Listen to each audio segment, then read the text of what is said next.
killed the dinosaurs. The Ice Age. You want a cup of Joe with juice? I'm gonna make you famous, Lizzie. It's not Al anymore. It's Dunk. Dunkachino? Don't mind if I do. I'm the Joker, baby. Welcome to Lights, Camera, Barstool, episode 38 of Season 2. Jeff Lowe, Ken Jack, Chris Castellani with a big Tom Cruise episode. Oh, yeah. Tom Cruise episode. We are talking Top Gun Maverick, the sequel to Top Gun, decades in the making. Well, a decade in the making, literally. It was approved in 2010, but decades since the first one, and it is the definition of a smash hit blockbuster. Crazy, crazy movie.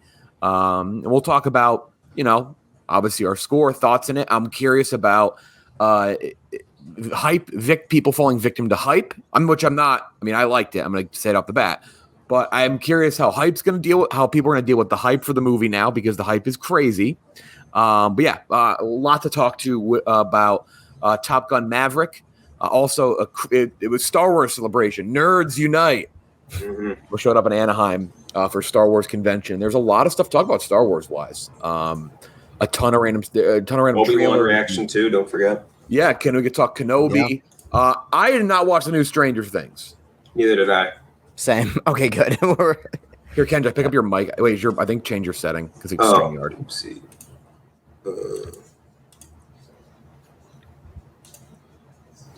It keeps knocking me off my shirt. We're doing a no edit episode. So we're gonna just fucking deal with that.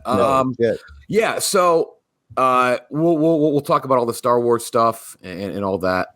I guess I don't know. Maybe you think it's nonsense. I'm actually kind of excited about it. Oh yeah, but Stranger Things. Did not watch it. I will note that. However, it seems like people like it. I was going to say, a lot of the people I didn't know that are like Stranger Things diehards, even if you look at like Clem and Robbie's reaction and stuff, like they seem to like it a ton. So happy for the Stranger Things crowd. I was going to watch it, but I wasn't really going to make a point to do it anytime soon. I guess I'm going to this week. I've been too busy binging We Own This City, which is The Wire's spiritual successor on HBO Max. So good. Incredible John Bernthal Baltimore accent. It is insanely good. See, now I might just do that instead. No offense to Stranger Things, but I don't know. I'm not. I will say this. It's popping much more on social than the last season was. Yes, for sure. Which people said, I keep hearing the villain is really scary and shit, and like whatever the antagonist is like very frightening. So I will definitely watch it, but I'm like you. I'm not making a huge point to do it. Yeah, but we will talk Kenobi, because Kenobi is obviously anything Star Wars adjacent to the pod. Episode brought to you by Cuts Clothing, though. Cuts, all their shirts designed for a modern, tailored fit, insanely comfortable. Plus, Cuts has all the essentials for looking sharp: tees, hoodies, polos. I was down here at the Jersey Shore. I'm in my shore house for the summer in Belmar, New Jersey. I saw so many fucking people wearing Cuts clothing this weekend. You could just tell it's got that distinct little, I don't know, what is it, like taper at the bottom? Yeah. It's got the little like X mark. They're great. They're great shirts. Very soft, incredibly solid fitting shirt. Sometimes t-shirts, when you're just trying to wear just a shirt, you look a little dumpy. You're never going to look dumpy with Cuts clothing. So refresh your wardrobe, because it is summertime. It's a little cold here and there, but it's mostly warming up. So you got to get a shirt. 50% off your first order by going to cutsclothing.com/lights. I think there's like a burnt orange almost. That was the most popular one I saw. I own that one as well. Cutsclothing.com, 15% off /lights. Cutsclothing.com/lights. It's summertime. Get it going. Get some shirts. Before we get into it, got to tell a quick story. As always, this podcast, Ken Jack and I, very sick typically. Facts. That's part of the lore. And Trump too. Rest in peace. Yeah, he was always sick, always hoarse, voice gone. And I think I might have said this in the last pod I was on, but in Madison, Wisconsin, I got like skin poisoning basically from soap in a hotel. Wow. And my skin just looked really weird, and I thought nothing of it. It turns out I have psoriasis, which is just a bummer because I got to put like creams and lotions on forever. Not a fun skin. When you tell people you have psoriasis, they almost all say the same thing. They say, "Oh, Kim Kardashian has that." And it'd be like, she looks great though. It's like, oh, well, I wonder what it is about her skincare routines and her millions of dollars she's putting on, probably like magic creams. Dude, and like the team of like 20 people that applies it every day. Right. Yeah. Yeah. Yeah. But I gotta say, my dermatologist, what an asshole. She was so excited. She's like, hey, have you had chicken pox before? And I said, I actually did. I had it in 1996, I think. Yeah, I was 5. And she was like, oh my. I was like, what? She's like, I have never seen double chicken pox before. And I'd be like, all right, chill the fuck out. Like, let's relax like a little bit. Like, be a little less excited right now. Because I know typically if you have chicken pox, if you get it again, it's just shingles. And shingles are not fun. Yeah. No fun at all. She was like, this might be chicken pox. And then it wasn't. It was psoriasis. But I've never seen a doctor. Like, you would have thought she just found the greatest medical thing to ever happen in the world. She was so fucking amped and then like disappointed that I had psoriasis. It's like, when she called, she's like, oh yeah, I did psoriasis. And I could just hear in her voice, she wanted it to be double chicken pox. Oh yeah. She wanted it so bad. She wanted that to be in like the Wikipedia page for double chicken pox. It's like, there was one instance discovered by Dr. XYZ. Yeah.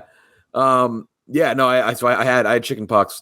What was it now? I guess 26 years ago. I had it when I was at Disney World after they healed. Back when the castle was a pink cake, and I didn't know until recently. Parents hated it. Have you ever seen the pink cake castle, Ken Jack? I don't think so. Look up pink Disney castle. It's an abomination. It is awful looking. At the time, as a kid, though, it was kind of cool, but they called it. It's like an effeminate Kremlin. Yeah, it is. Yeah. But I didn't know parents hated it because, like, which it makes sense. You spend hundreds, if not thousands of dollars on tickets to Disney, and you go to Disney with your family, and it's just this awful pink cake. I just put into YouTube pink Disney castle. The first video that comes up is top 5 biggest Disney castle mistakes, and number 1 is the pink castle. Yes, the second one, I know one of them though. This is even worse. You know what though? Here's the thing: our family photos from that event, very cool because it is unique. It's ridiculous looking, but it sticks out and it's cool. There was one time for like a week when they opened up a new Lilo and Stitch ride, they fake toilet papered and graffitied the castle. Like as if Stitch ruined the castle. That would piss me off. Yeah. Like I spent my family trip, like got to take the Christmas card and like Stitch wrapped toilet paper all over the fucking castle. That'd be a bummer. Yeah, no, forget that. That I would not like. That's why I'm happy I was poor and was a Hershey Park kid. Oh, I love Hershey Park though. Is the Reese's and Legoland. You ever go to Legoland? Legoland was awesome. Legoland, very cool. Legoland is funny because it's like you have like. I mean, you do like walking tours at Disney or Universal or like Hershey Park, right?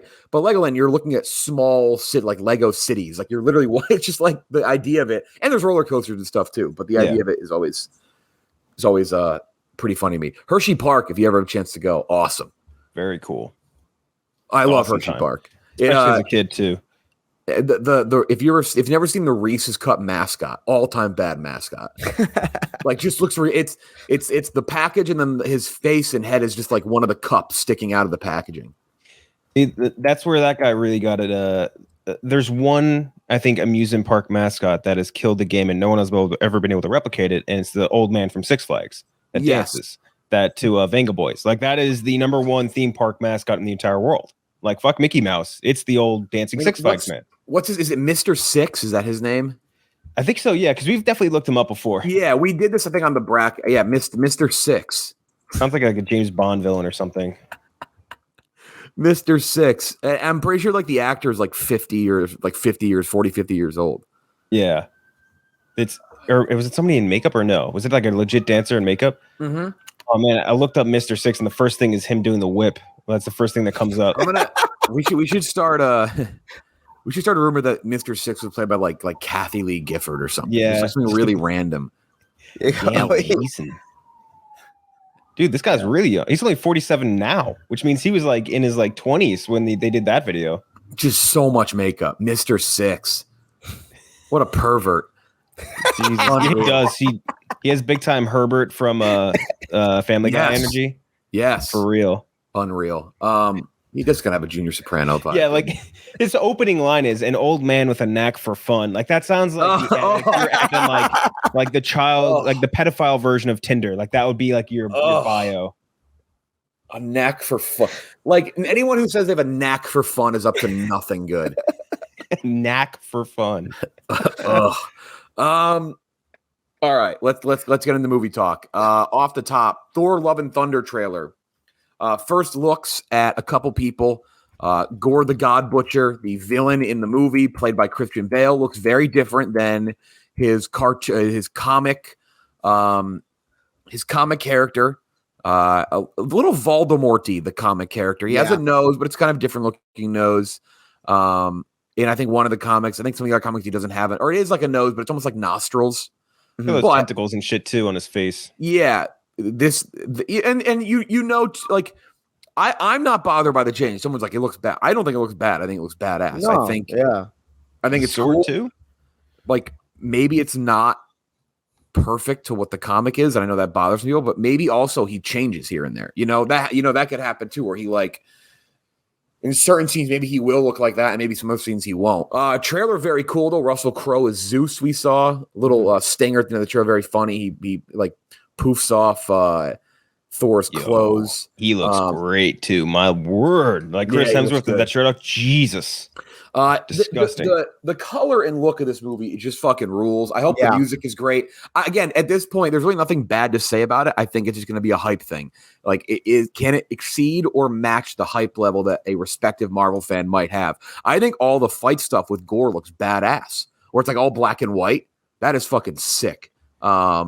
And it's going to be an artistic movie. And again, this is just the stuff that I hope they keep doing. I hope this is up there. I hope this moves in. I like Doctor Strange personally. It was a movie that I enjoyed. But whether you liked it or not, at least it was different, right? And I'd rather if I didn't like it, I would still be more okay with that than like a Black Widow or something where it was like very by the numbers. Okay. And even a lot of the Marvel TV stuff, I enjoyed the first Moon Knight. Didn't really love the rest of Moon Knight. Falcon and the Winter Soldier, didn't love all of that. So I'd rather them fail, like miraculously fail. By the way, I have not watched Ms. Marvel either. Kendrick and I got screeners. I have not seen it. I saw the first two. And like, I guess to give it like a quick sort of pitch for whatever you want to call it. I would say it's almost like a mix between the Mitchells versus the Machines and like Hawkeye sort of like structure. I would say it's definitely closest in form to Hawkeye and has like that super artistic flair to it that you saw in Mitchells versus the Machines. I think that's pretty cool. Like, yeah, definitely not gonna blow your socks off or anything like that, like Loki or like WandaVision or anything like. But I think it's like a pleasant watch, which is like kind of refreshing because Moon Knight was pretty depressing. Very, pretty depressing show. Yeah. So no, I think this looks cool. I hope it's good, but I'd rather it fail miraculously and take some risks and just look different than just be another run-of-the-mill cut and dry show. And we'll talk about the difference between Marvel TV and Marvel movies and Star Wars TV and Star Wars movies because they're starting to become a pretty obvious trend. But Kendra, what do you think about the trailer? It comes out July 8th. I mean, it looked great, and I agree with you about the hype and all that because it's like not even are we hyping this up because I think like everyone in the world, like Taika Waititi has become more of like a household name, but between not even just the Thor Ragnarok and what he did for the character of Thor, which let's be clear, he was the worst Avenger up until Thor Ragnarok. Like Thor Ragnarok flipped him on his head, in my opinion, and I think that's all due to Taika Waititi's influence. So I think that there's a level of that hype, and then also people involved in it, including Taika Waititi, have been hyping up a ton too. Like Taika said he thinks that Gore, Christian Bale's version of Gore the God Butcher, is the best villain in all of Marvel. Like people are really, really hyping this up. So I think it's going to deliver because Taika has yet to miss on basically anything.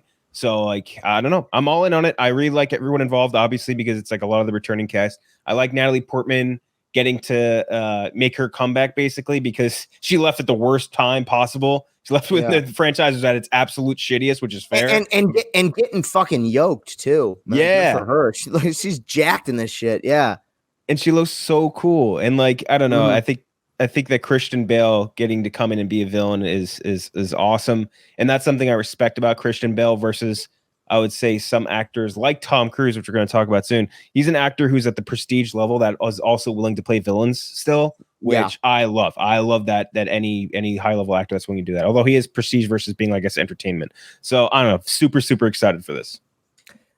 Doesn't it?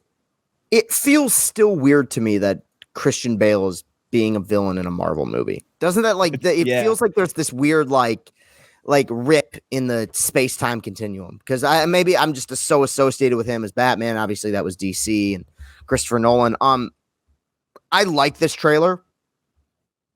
I really wish I loved it though, because I like Ragnarok quite a bit, and I love Taika. I think Jojo Rabbit, that to me that's one of my favorite movies of all time, like ever. I think it's amazing.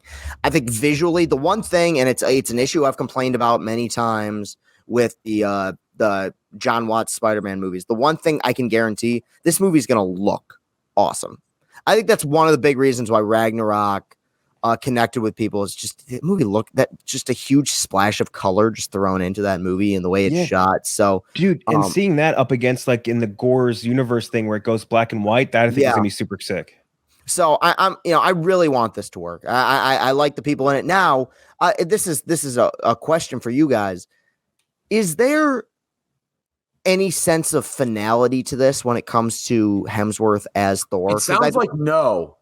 Yeah, it sounds like it's a no. Like everyone's gonna have their like replacement, but it does not sound like Thor is done. And I think Taika addressed that and said it wasn't up to him, but in his eyes, no, this is not the finality of his story.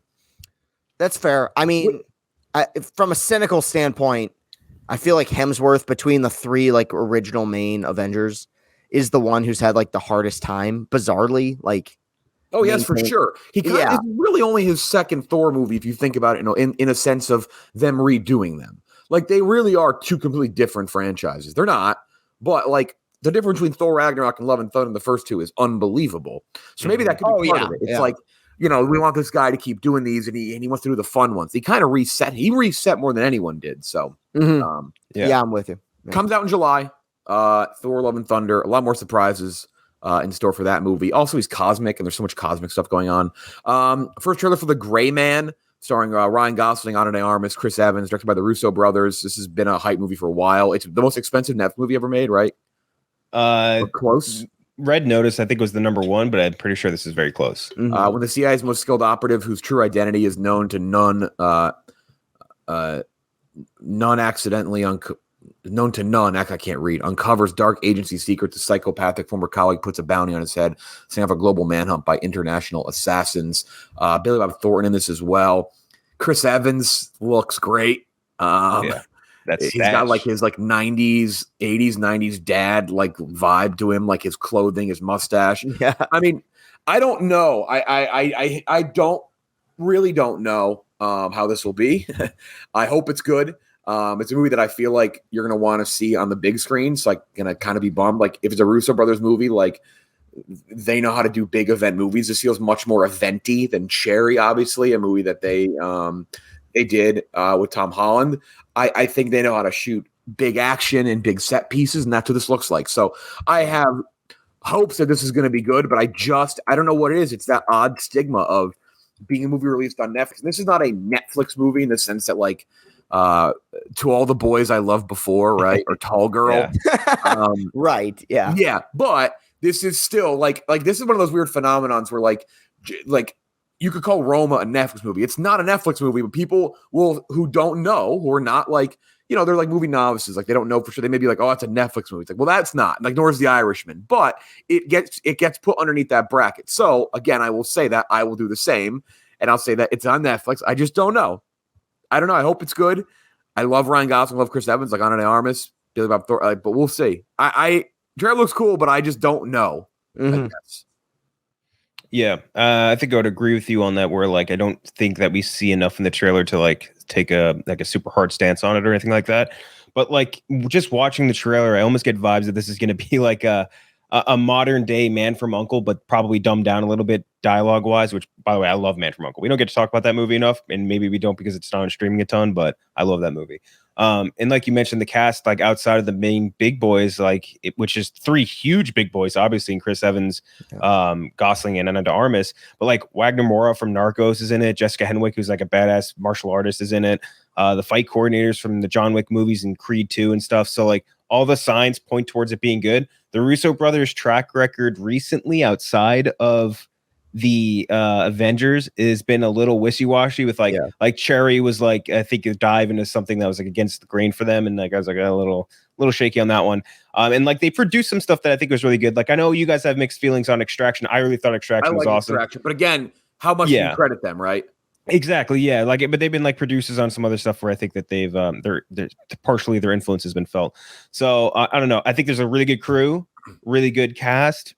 Obviously, 2 of the a pair of like the highest grossing directors of all time. Like everything should go right, which is why it probably will go wrong. But I don't know, man. I'm a sucker for espionage movies, and I think that when you get 2 smooth and sexy dudes like, you know, Chris Evans and Chris Evans and Ryan Gosling, and you add in one, like probably the most attractive human alive in Ana de Armas, like that's I'm all 100% in on it. Yeah, Chris, do you have high hopes for this? Oh yeah, completely. I was not obviously on the podcast. I'm one of those, and I acknowledge it's bizarre as fuck, but I actually like Cherry. I just, for how weird it was, like what they were able to do post Endgame. Like I kind of appreciated it. I think this will be good. And the one thing I love about the Russos, I love the way they film action. That's one thing about them. Like even going back to Winter Soldier, I think they do a really good job with filming their action. And this is obviously an action movie. I thought a lot of the humor and it's a trailer. It's 2.5 minute trailer. The humor felt really like kind of shoehorned in, but that's not on them. That's a 2.5 minute trailer. I'm going to watch this. I'm excited for it. I love the people who are attached to it. And really, I mean, like I almost, because people who direct Marvel movies, there's this assumption they're kind of like products of the system, but really the Russo brothers, I'm not going to say saved the MCU, but they've directed like some of the biggest, like best movies the last like decade when it comes to Hollywood production. So I want this to work because I like those guys a lot and I like this cast a lot. Yeah. They directed what, 3 or 4 of the top 5 highest grossing Marvel movies? I mean, Endgame, Infinity War, Civil War, Winter Soldier might not have been. So the top grouping is Endgame, Infinity War, No Way Home, Avengers, The Avengers, and Age of Ultron. Age of Ultron is number 5. That's crazy. I mean, it makes sense because it's follow-up, but still, man, that was. I know it's not indicative of quality either. Then Incredibles 2, because I'm on the superhero movie list and not the Marvel specific list. But then it's Civil War. I wonder where Winter Soldier was.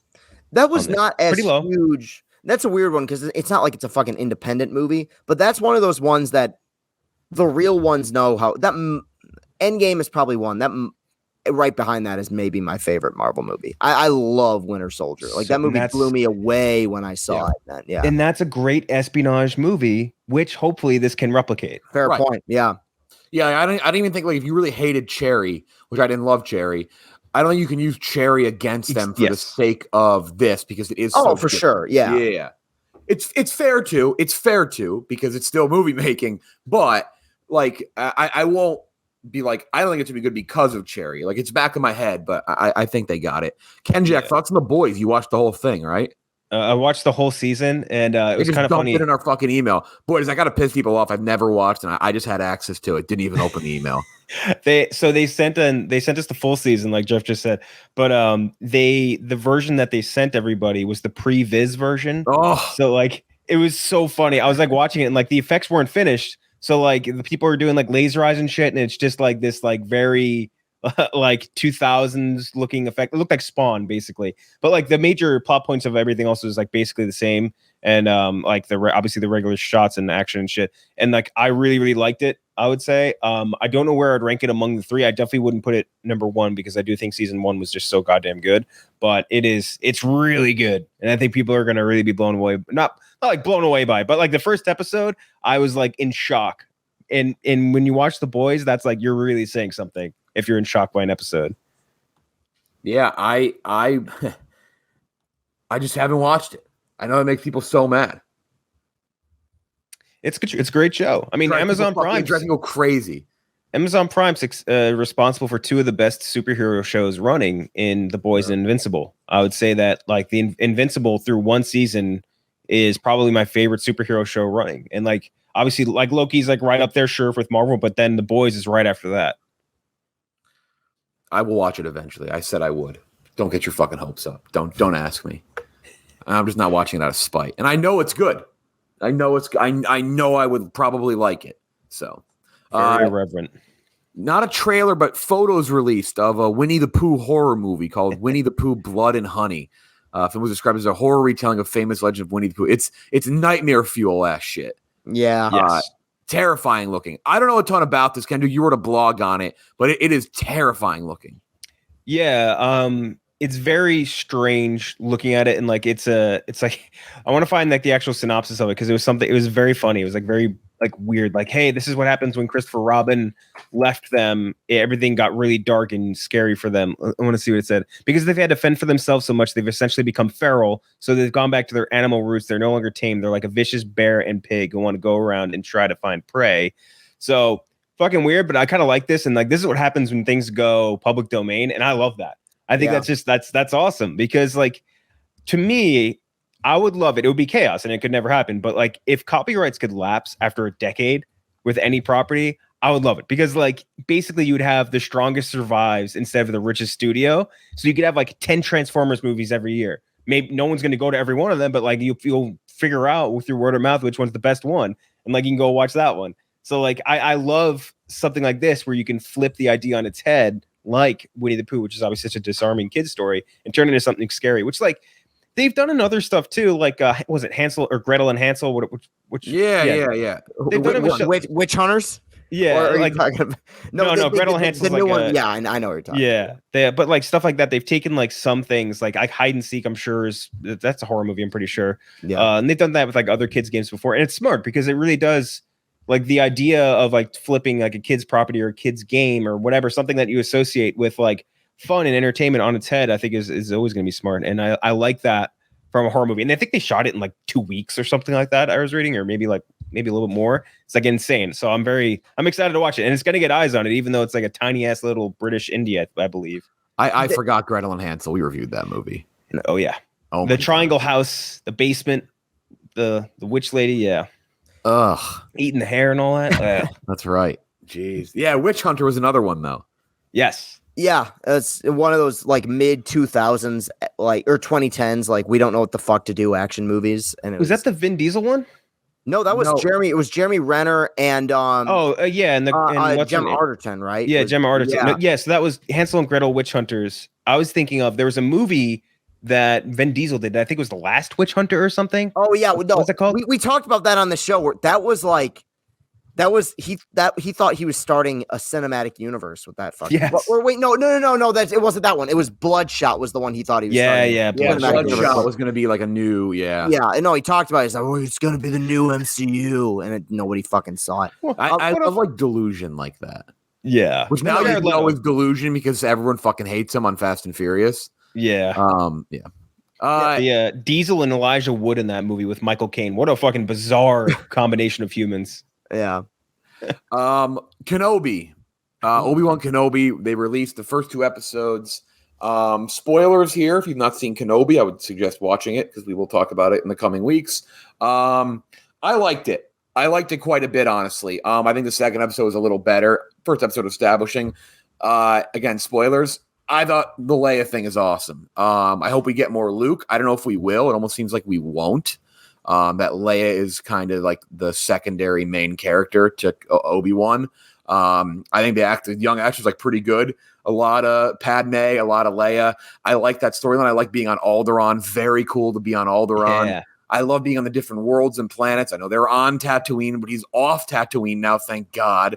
Let's hope he stays off Tatooine for a while, which based on a lot of the shots, and stuff from trailers, I believe we've seen most of the trailers we've already seen. We've seen a lot of the first trailers. The bounty stuff on the rooftops. Obviously, Leia stuff is new. Stuff on Tatooine, like, where Luke is like pretending to fly like Uncle Owen Ambrew's house. So we've seen a lot of that, but I thoroughly enjoyed it. I love the way the opening scene is a little fucking weird. First of all, not very timely. Yeah, extremely shot the bizarre antithesis too. of Jay timely. from Red Letter Media fucking hated it. However, I don't agree with him on that, but he did raise the point. The way it was shot was like kind of weird. Like the camera started shaking. It was very bizarre. Yeah. Not a big deal, but I thoroughly enjoyed it. It felt different. I just think it was cool. And if you're going to use old characters and use characters we know, at least give me something we haven't seen before. And that's kind of what we're getting so far. Flea being a bounty hunter was fucking hilarious. Mm-hmm. I liked it. And probably the best thing to say about it is that he's just very good as Obi-Wan. Like he just, it's great. Yeah. He's very good as Obi-Wan. And I think the Inquisitors are cool. It's still the Rupert Friend one is still a very weird like look, because that's not what he looks like. The Grand Inquisitor doesn't look like that.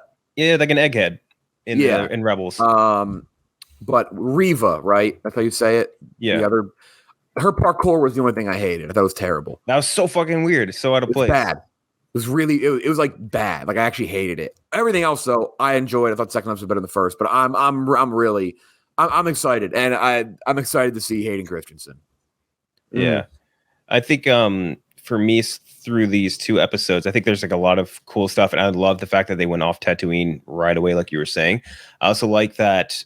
I feel like going into this series, we didn't obviously see, I don't think, Leia in any of the trailers, right? So like the fact that we're not focused on Luke and anything, because like we've had enough Luke, I think, for a lifetime. Like getting a little more focus on Leia and her role growing up on Alderaan, seeing Alderaan in any sense, but beyond it being exploded into a trillion pieces, was very, very cool. There's definitely issues, like Star Wars is kind of fucking up chase scenes recently between that one and Boba Fett, and now that little girl somehow outrunning like 3 grown-ass aliens/men was really weird. I think probably could have just kidnapped her. You probably could have just had her kidnapped.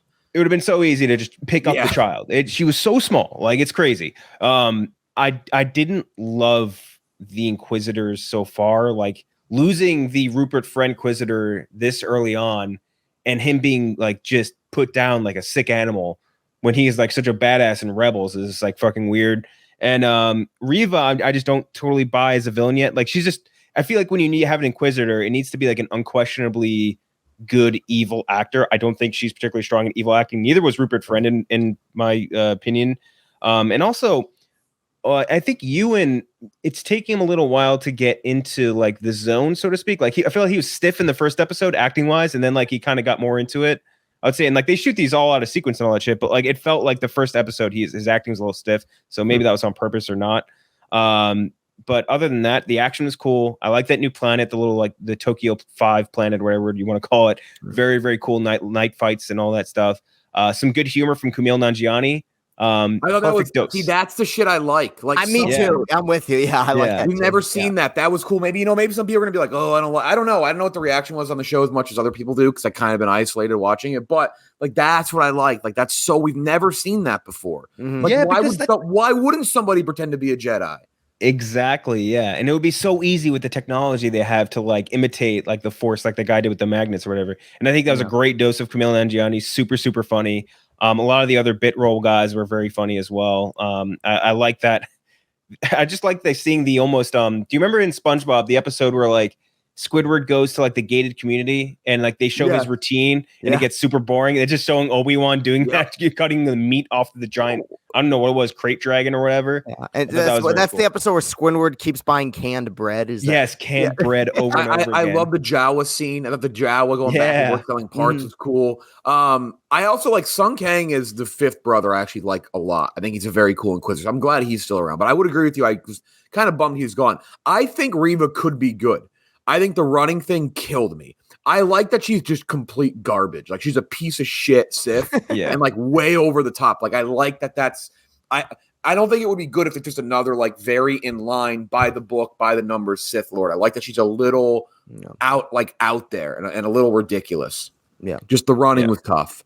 The fucking gainer she did off the pole. Like why would you do that? I mean, we're gonna have to reference The Office. It literally looked like the fucking Office parkour. It was absurd. It was over. It almost reminds me of you would think they learned the lesson of Phantom Menace, like the force sprint. Like you don't need to go that crazy with that, with the force assisted jumps and all that shit. Yeah. I think it's good. I like it. I like it through 2 episodes. There's a lot of really cool ideas, like Kumail Nanjiani, like a guy pretending to be a Jedi. I think that's really cool and genuinely funny. Love the idea of there's like homeless clones. I think that's really that was awesome too. Great point. Yeah, like that, just because that's a great idea, which is, hey, these things are obsolete now. What the fuck do we do with them? And they're just kind of there. I'm like, okay, that's really neat. The young Leia stuff conceptually, I think is cool. I was not crazy about the actress or the performance. I think that this show, my prediction, and we're a third of the way in. You know, it's kind of like reviewing a third of a movie. You know what I mean? But I do think this show will be at its best when it focuses on Obi-Wan's grief the most. I like it was the showrunner for this said they wanted this to be something like Joker or Logan. Joker, I don't understand. That's kind of weird. But Logan, I completely get, which is a character who's stricken with grief, aging, been through a hell of a lot, just trying to make the most of their situation. If they retain that, if they're able to maintain kind of that idea, I think this could be something that's really amazing. So good so far. Like I'm not going to give it a rating, but so far so good. No like major complaints. I think this will be a good series. Yeah. I like how you mentioned the grief too, by the way, because I forgot to mention they also reference Sabine, like Duchess or Justice Satine rather, in this movie indirectly, which I thought was cool because I don't think we've had that in live action before. Yep. Not even like with Bo-Katan stuff. So I will say I'm not totally convinced the Grand Inquisitor is dead. No, he's probably gonna live. Yeah, I also am reading like the Wikipedia, and it says she got stabbed, not that he was killed. He may be dead, but I'd be kind of surprised by that. Only 2 episodes. Yeah. The craziest thing to see, by the way, I tweeted this out, and it was I don't know why it made me so happy. Those were live action clone troopers because the clone troopers in the prequels are all CGI. Yeah, we've never seen. I believe, unless we saw it in Mando, and I don't remember. I don't think we did. We've never seen clones as like physical, like real life costumes, armor and everything. Yeah, crazy. Like it was. I'm telling you, like if you didn't realize it at first, go back and just watch that opening scene of Order 66. It is. We've never seen that. Like it's that different. So that was cool. I was like, all right, this is kind of sick. Like we've never seen clones like look real like this before because they've always been CGI'd. They were all CGI'd in the prequels. I think there was maybe one like real, but even then I don't think he had the armor. Tamora Morrison. I don't know. I like it. I'm excited for the next few. And you know what? To your point, Ken Jack, and even what you said, Chris, like the grief stuff is. You know where I think has been the best so far is Joel Edgerton and back and forth. The Owen Lars Kenobi stuff is awesome. Like real. Like I love when he's like thank you, Owen. He goes, I didn't do it for you. Like I really liked that. I thought that was like where I was like, oh shit, like this is gonna have like kind of a deeper like emotional toll for Obi-Wan here. And I think the more of that, like which I think you will get inevitably, the closer you get to Anakin. So someone mentioned to me, they tweeted it to me, and they said, why didn't Reva just read Owen's mind? Because she like reads Kumail's mind later in the show, like, and then in that scene earlier with Owen, like she just threatens him. She's like, "Yeah, tell me what you know, or I'm going to kill you." Like, I wonder if they would have stopped them though. If she would have been stopped by Obi-Wan, for dramatic effect, I get it, but I feel like for that in that sense, like just read his mind, dude. I feel like it's so much easier than the other way. Although, like you were kind of saying, Jeff, she is kind of like a sadist in a way, so maybe just she prefers it that way if she can. To torture also, shout out to Jedi Benny Safdie too. Yeah, that was awesome. Yeah. It's awesome, but isn't that it? It's weird though, just because I'm so because when I see him and he's a very good actor, I think of his character from Good Time. Was it Connie? Right? Yeah, or it was Connie Pattinson. I forget. So like the idea, I wish they would have kept the same character. And I forget he's in. First of all, he was in Licorice Pizza too, which I forgot about. He's also in Oppenheimer. Yeah, that's right. I like how they hung him without hanging him, like had him strung up by his arms or whatever. It's just like I saw that's his feet dangling. I'm like, oh shit! I bet this show is someone getting hanged in Star Wars, and nah, hung up by the arms. Just dead. Fair enough. Yeah, I like Kenobi. I have a sense. Moon Knight for me, I liked, and I tweeted it, and then I saw the second episode, and I was like, oh, I don't love this as much. I was like, kind of wish I took that tweet down. I never really followed up on it. Kenobi, though, I like the progression so far. Like I know it's just 2, but it feels like it's going to keep kind of building up and get better. Also, we saw 3PO, I believe, right?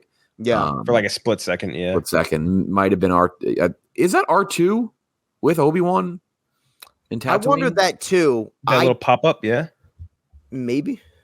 It may not be. I didn't put two. I mean, honestly, I watched that episode on the beach and I couldn't really see a couple scenes, the like bright scenes. But I thought it was like that looks like that is the top. That's the periscope or telescope from R2. But I mean, there could be an actor. It mimics the scene from Dagobah where like he uses it to get out of the lake. You know? Yeah. Right. I couldn't tell. All right, let's rip through Star Wars Celebration roundup stuff because a lot of it we didn't get to see. There was a trailer for the Andor series. Didn't show much. It's a teaser, and it was like basically a showcase for planets. 2 seasons of Andor will happen, 12 episodes each, which is a good amount for the Star Wars series. Kenobi's half that size. The finale of season 2 leads straight into Rogue One.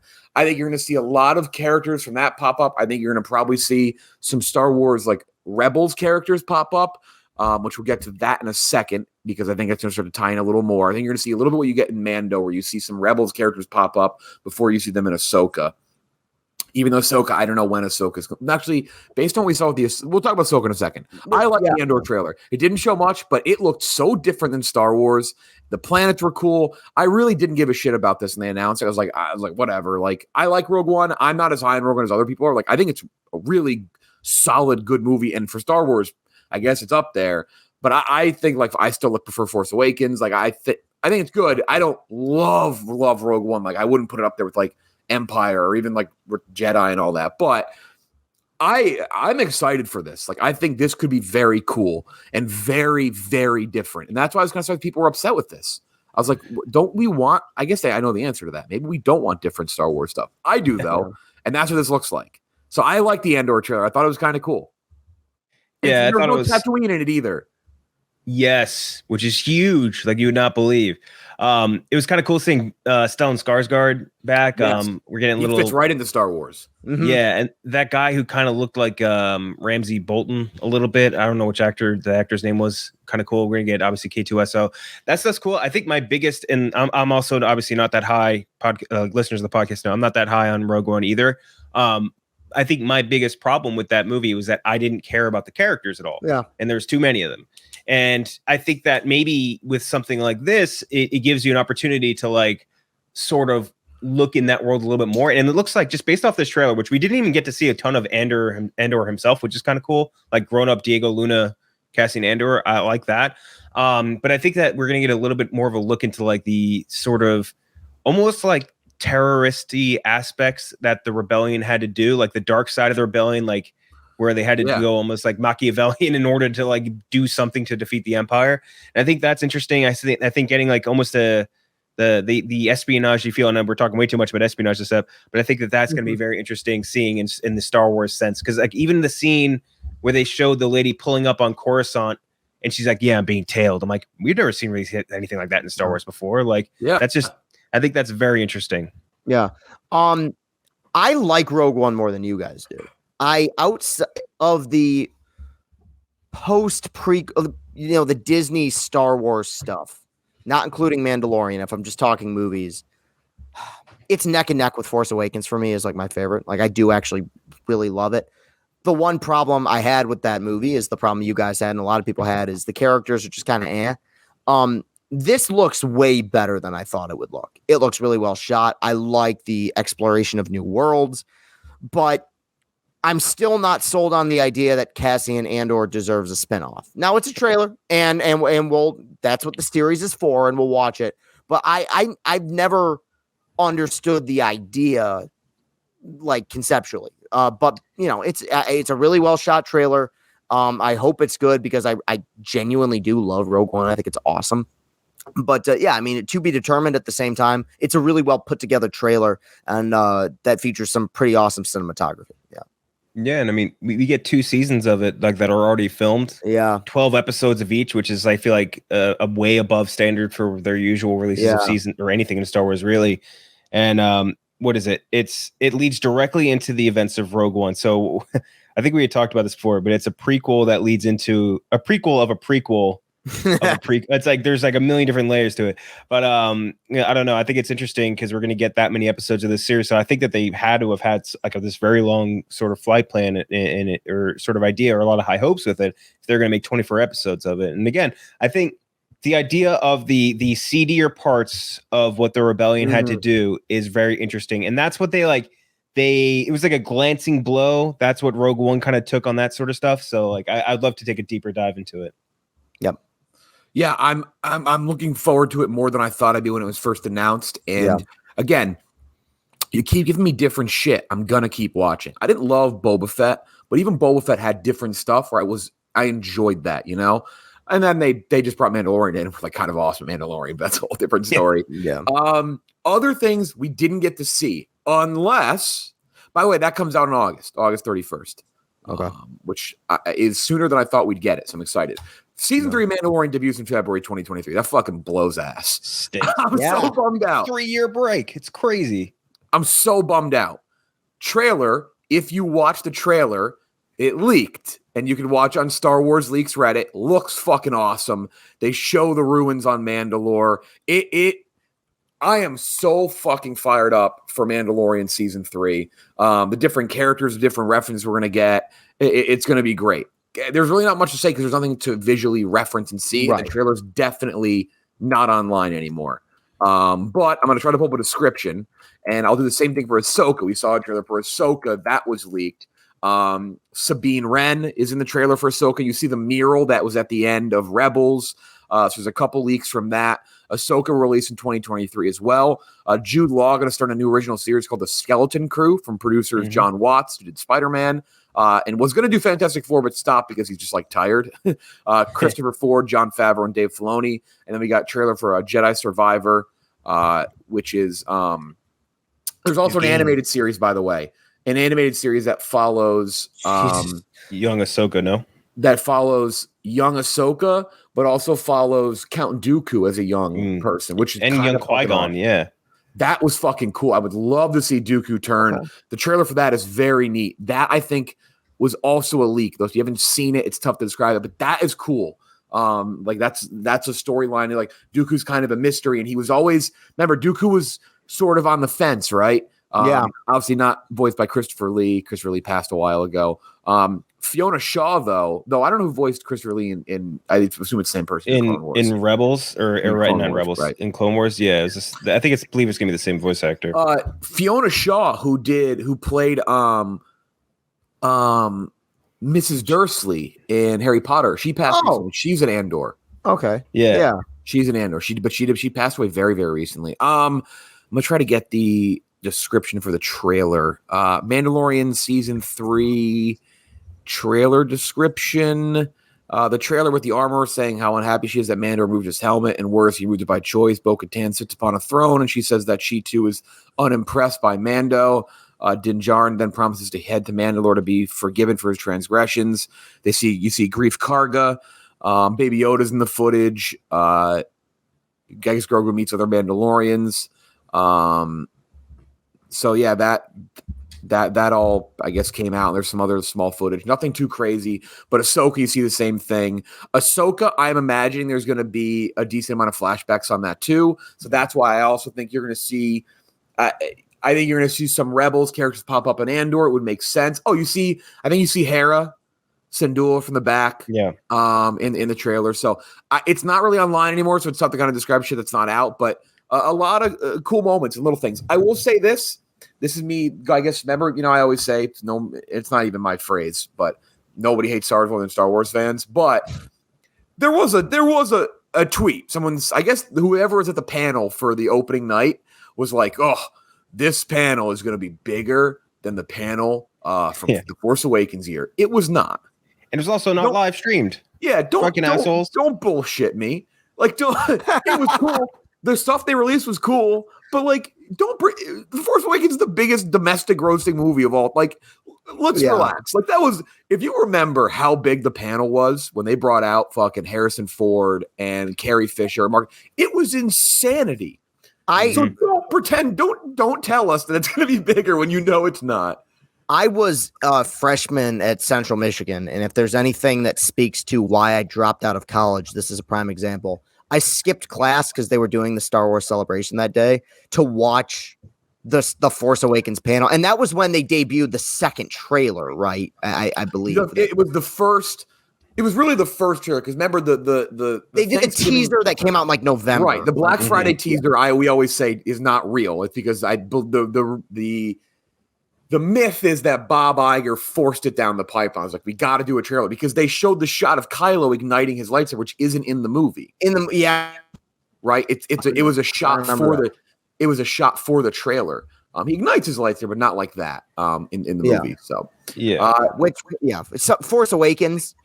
Some of the greatest trailers like ever. Dude, that first trailer still gives me goosebumps. Same here. They market it. And at the same time, though, we talked about it. I don't think you were on, Jeff. I think I might have talked about it with Clem. Phantom Menace is like that, too. The first trailer, had I have had my wits about me in 1999, I would have cried for a week. Oh, it was unreal. The first Phantom Menace trailer. Yeah. People went and saw Meet Joe Black. Yeah. Just to see the trailer. And then the second trailer debuted during the OC. During the OC of all shit. Really? I remember downloading the trailer at my uncle's house in Bristol, Connecticut for the second one, and it took about 4.5 hours to download the trailer. Yeah. Sounds right. It was like 1 megabyte. Which was like quick. Yeah. Yeah. They also played the trailer before The Grinch, I believe. Anyway, continue. Yeah, I think that some of the stuff that we saw from the panel from the rest of the stuff was kind of cool. Like the fact that like Bo-Katan is going to be like a very prime player in this next season of Mando is great. Obviously, she's going to have to do some stuff with the Darksaber and Din Djarin, and just like they're going to have to fight over it for the control of Mandalore. Seeing Mandalore in live action is going to be insanely cool. I saw not rumors, but fan speculation that Jude Law will play Thrawn in that Skeleton Crew thing, which I think would be very cool. I don't know how that works out timeline wise, just where it is. Remember, we also get Thrawn in Ahsoka for sure. Yeah, because that is the last thing we hear her say. Well, when that awesome Kurosawa episode of Mandalorian, when she said like, "Where is Grand Admiral Thrawn?" So I actually forgot about that we're getting that. We did not see him in the trailer though. So, and I think the guy that voices him is the guy. There's a weird way to like reference him, but like, do you remember the guy who played Putin in House of Cards, like the fake Putin, like that guy? Yes. Yeah, he voices. I think he's Matt Mikkelsen's brother. It's Lars Mikkelsen. Yeah. So he voiced Thrawn that in the cartoons, but he would be a great pick to play him in live action as well. But obviously, Jude Law gives you like a different layer there. Some of the other stuff I think was interesting, but like I think those two are the biggest ones I sort of harped on. But seeing anything more with Ahsoka, I think is going to be great because she really, out of all the force wielding characters we are getting in live action, she's the one I want to see the most because she's not one we see a lot of. Period. And she just has a totally different approach to like how she views the Force, how she views the Jedi, how she views the Sith, like all that shit. Her viewpoint on this is so goddamn different from this stuff that we've had like jammed down our throats and like consensually. We love it for like the last like 4 decades. So very excited to see some of that stuff. Oh, we also forgot got a little trailer for Willow. Not that it's Star Wars. We did get a Willow trailer, and they showed a picture of Harrison Ford, a silhouette of Harrison Ford as Indiana Jones. That's right. Yeah.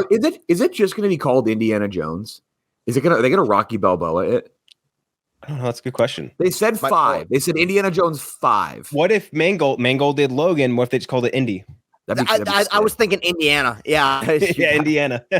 No, because to be honest, that's the only reason I'm excited for that movie is because Mangold is on like an insane roll right now. Yeah. Going from Logan to Ford versus Ferrari. And obviously, like they've been trying to make this movie forever. And Spielberg was like, I don't want to do this shit and gave it to Mangold. I don't know. I think it's going to be a tough sell, but I hope it's good. I hope they capture that same kind of energy of like, hey, I can't do this forever. You know, and we'll talk about it with Top Gun Maverick too, kind of has the same energy, but yeah. Yeah. And again, we've said it whenever we talk about this movie too. Like Mangold, look what he did for a character send-off in Logan. Arguably one of the top, not even arguably, I'd say it's easily one of the top 5 comic book movies ever made. I could easily make a case for it to be number 1. And like, it's so goddamn good. Yeah, you get his fucking quality on an Indiana movie. Fuck yeah, I'd love it. Don't forget. Then they also released a trailer for Red Tails 2. Oh yeah, that's right. Red Tails, I forgot about that. Which George Lucas never directed Red Tails, but people like Mandela effect. I mean, it's like is that the least interesting Mandela effect of all time? Probably. Like I didn't remember George Lucas directed Red Tails because he didn't. He directed some like second unit stuff. Wait, is it? Wait, I'm sorry. I thought you were. Is that a thing? I'm kidding. It's not. I was like, wait. I could tell I was about to have to explain that to you. Okay, I don't put didn't. anything past Hollywood, but I just remember. Yeah. It was George Lucas tried to market the shit out of that as some big important thing. The Red Letter Media review for that is crazy because I remember Lucas went on shows and was like, it's the first movie ever that features an all black cast or something like that. Yes. And people were like, no, it's not. It's not true at all. There's movies like that have existed forever. So yeah, I'll never forget this. I don't know. This might be on YouTube. So there's a bunch of viral clips from. I said it. I got to like be a part of the interview process at D23. A lot of our YouTube videos. This is the one where Mark Ruffalo spoils Infinity War. Yeah. That clip. So we were there for D23, and Chadwick Boseman did the interview by himself, and Black Panther hadn't come out yet. Yeah. And we asked him if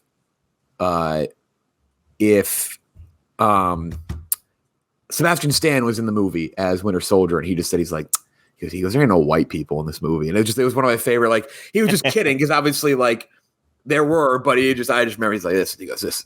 That was like his way to cover it up. And then Mark Ruffalo walked in and spilled the end of Infinity War unknowingly. So Anthony Mackie was also there that day, and I'm pretty sure he was drunk making fun of Tom Holland the entire time. Like as he does often. Yeah. There's a good clip of Josh Brolin doing an interview, and he's talking, and then you hear a scream outside the door, and he goes, "That's Anthony Mackie." He goes, "If someone's yelling, it's probably Anthony Mackie." That was one of all those interviews were great. It was because they were on stage together. They debuted that trailer. They have a movie that looks kind of similar to Red Tails coming out soon. Not totally structurally, but Devotion with Jonathan Majors. Did you see the trailer for that the other day?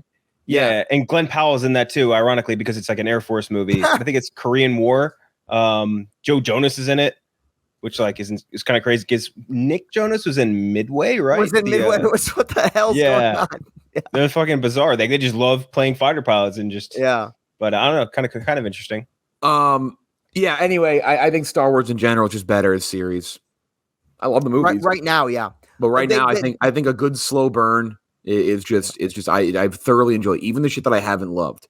They did also say, I could be wrong, and they were pretty definitive about this. The next Star Wars movie, they're kind of fast tracking Taika Waititi's. Yeah, like that is going to be the next. Well, and Michael Waldron, who we're talking to soon, though we're not going to talk Doctor Strange that much. We're going to do a draft with him. We're going to do alternate universe sports stories. So like, what if blank drafted blank? That is not LeBron. So we're going to do that. We're going to do like Loki alternate timeline shit. But his movie, I know he's writing it as well. He talked to Robbie and Clem and My Mom's Basement. They talked about the Jar Jar Binks canon story about Jar Jar Binks, Jar Jar's dad. Did you see the Hayden Christensen clip that came out today? Yeah. Where they asked, And Hayden Christensen's like, one of the reasons I do like appreciate, he's just like a good old Canadian boy, and he's like, I saw a clip and I thought it was, I saw a photo, it was disturbing, but I found it very funny. Yeah. What? And did you see him and Ewan's reaction to the interviewer saying that they had a crush on Darth Maul? Yeah, they're like, what? What's wrong with you?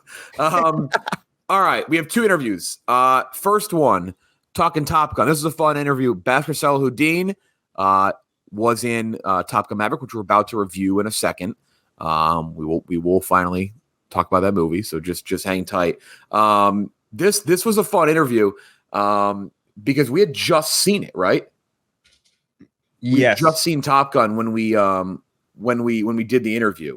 And then Charles Parnell as well, who's also in the movie.